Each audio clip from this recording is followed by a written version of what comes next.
So Zach Cardano, one of our favorites. We cover it all the time. We talk about it all the time. You found this wonderful little piece of content, Cards on the Table.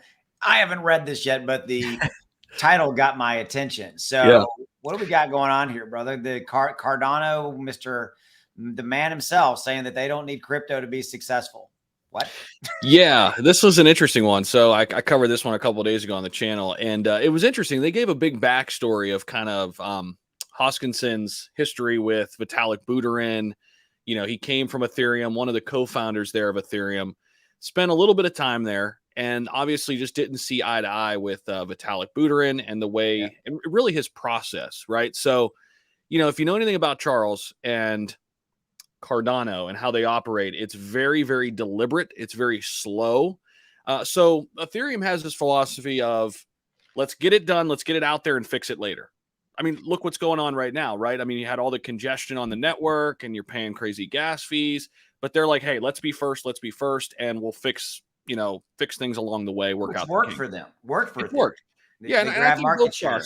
They grab market share. They grabbed all the developers, all that. Yeah. 100%. But in this one, he kind of goes into why their philosophy is better. They don't get along. I mean, him and Vitalik, but he basically said, there's a reason why we're so deliberate. There's a reason why our Vassal hard fork took so long because, when we roll it out, it's perfect. So in my video, what I kind of came to the conclusion of was, hey, listen, here's two different projects doing it two completely different ways, yet I'm a big investor in both. And I think, that's an important thing to note because so many people would, pick one or the other here. But with Cardano, no, they don't do it like Ethereum. But that's not to say they can't, do extremely well in the same space that Ethereum's in. Well, I don't really understand why people consider them competition. I realize that they're both protocols. They're both blockchains. I mean, I get all that. And so there's people that want to lump them into that, they're, Cardano should be an Ethereum killer and vice versa and all that stuff. I don't agree with that. I think that it's just, to me, here's what I think. To me, it's almost like Ford and General Motors. Okay. Yeah. I like Ford trucks. Don't like General Motors trucks. Whatever. I used to like GM trucks, by the way. A little side note there. Yeah. But you get my point. I mean, it's just, I think you're going to have people that are going to line up on both sides of the proverbial aisle. But I mean, I think they both have their pros, they both have their cons, but it's just two different. I think it is two different ways. And to me, they're both valid, very, very good long-term investments, not investing advice, of course. So yeah, I agree. They're both two top 10 projects. And as you said, Ethereum doing it their way, they've got a lot of the market share. But we know with new technologies, things can shift and change. Like look what happened with the internet age, right? Like Yahoo was supposed to crush Google. Right? Remember, Yahoo had all the market share, and look what happened. Now Google dominates Yahoo, so things could change, and that's why I'm invested in both of them. Right? Yeah. That's why I'm not going all in on Ethereum or all in on Cardano. I want a piece of both of them because, I'm not smart enough to guess which one will be the winner in 2030. I don't know. Right? Well, but that's why I'm going to invest in both of them. But that's the beauty of it, is that you don't have to make that bet. You don't have to make that bet if it's all, it's either red or black, right? Well, I'm going to put money on red and black, right? So last question, do you remember on here why Hoskinson said that they, quote, did not need crypto to be successful? It was in the last paragraph of that article. He kind of wrapped it up with some remarks. He had a lot to say just about, the Vassal and things like that. It was all the way down the bottom there. Yeah.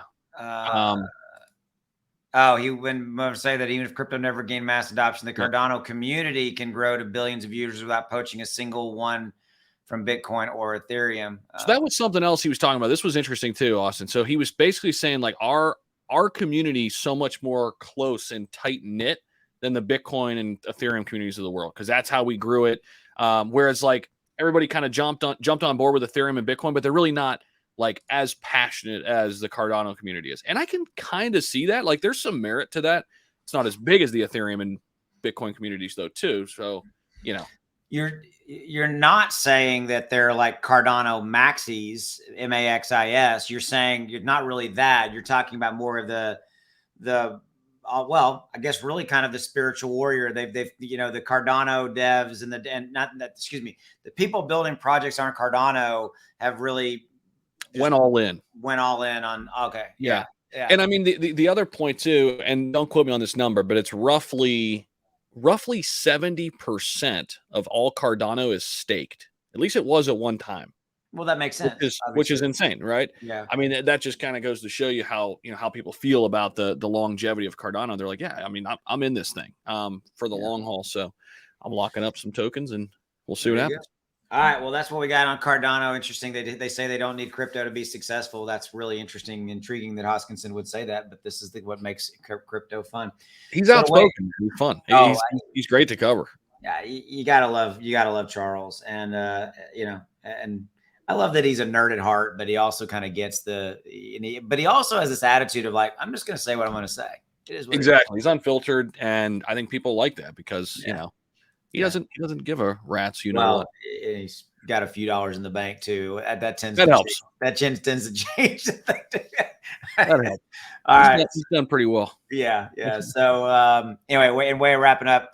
If you're interested in learning more about ClearCryptos, get involved in their Discord. Links are in the description below. That's where you definitely get on. That's their main social. Go check that out.